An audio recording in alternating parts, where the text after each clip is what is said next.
জাতীয় প্রেস ক্লাবের সামনে আছেন সহকর্মী সামদানি প্রত্যয়, সরাসরি যাচ্ছে তার কাছে। প্রত্যয়, ইবতেদায়ী মাদ্রাসার শিক্ষকদের আন্দোলন 20তম দিনে গড়িয়েছে। সকাল থেকে দুপুর গড়ালেও আমরা দেখতে পাচ্ছি শিক্ষকদের মধ্যে যে উদ্দীপনা, উৎসাহ, একই সঙ্গে শিক্ষকদের আন্দোলন করার যে তাদের যে এতদিন ধরে তাদের যে চলমান আন্দোলন, সেই আন্দোলনের ক্লান্তি কিন্তু তাদের চোখে মুখে নেই। আমরা দেখতে পাচ্ছি সময় গড়াচ্ছে, একই সঙ্গে শিক্ষকদের জমায়েত বাড়ছে। আজও দেশের বিভিন্ন প্রান্ত থেকে শিক্ষকরা এসেছেন।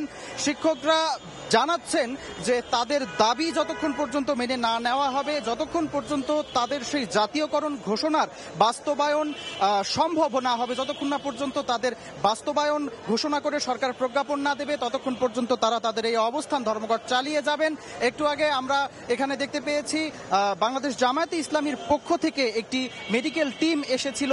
সেই মেডিকেল টিম এখানকার আহত শিক্ষকদেরকে তারা চিকিৎসা সহায়তা দিয়েছেন, পরামর্শ দিয়েছেন এবং তাদের সঙ্গে আমরা কথা বলে জানতে পেরেছি যে ভবিষ্যতেও এখানে অবস্থানরত শিক্ষকদের স্বাস্থ্য পরীক্ষার ক্ষেত্রে তারা সহায়তা করবেন।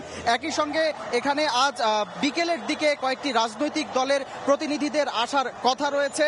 সকাল থেকে শিক্ষক নেতারা এখানে বক্তব্য দিচ্ছেন। তারা বারবারই দাবি করছেন যে শিক্ষা সংশ্লিষ্ট যে প্রশাসন রয়েছে তারা 20 দিন ধরে প্রেস ক্লাবের সামনে অবস্থান করছেন। দেশের বিভিন্ন প্রান্ত থেকে মাদ্রাসা শিক্ষকরা এখানে এসে তবুও শিক্ষা সংশ্লিষ্ট প্রশাসনের কেউ একবারও তাদের সঙ্গে কোনো আলোচনা করেননি বা তাদের সঙ্গে কোনো সৌহার্দ্যপূর্ণ কোনো আলাপের মধ্যেও তারা যাওয়ার আগ্রহ প্রকাশ করেননি।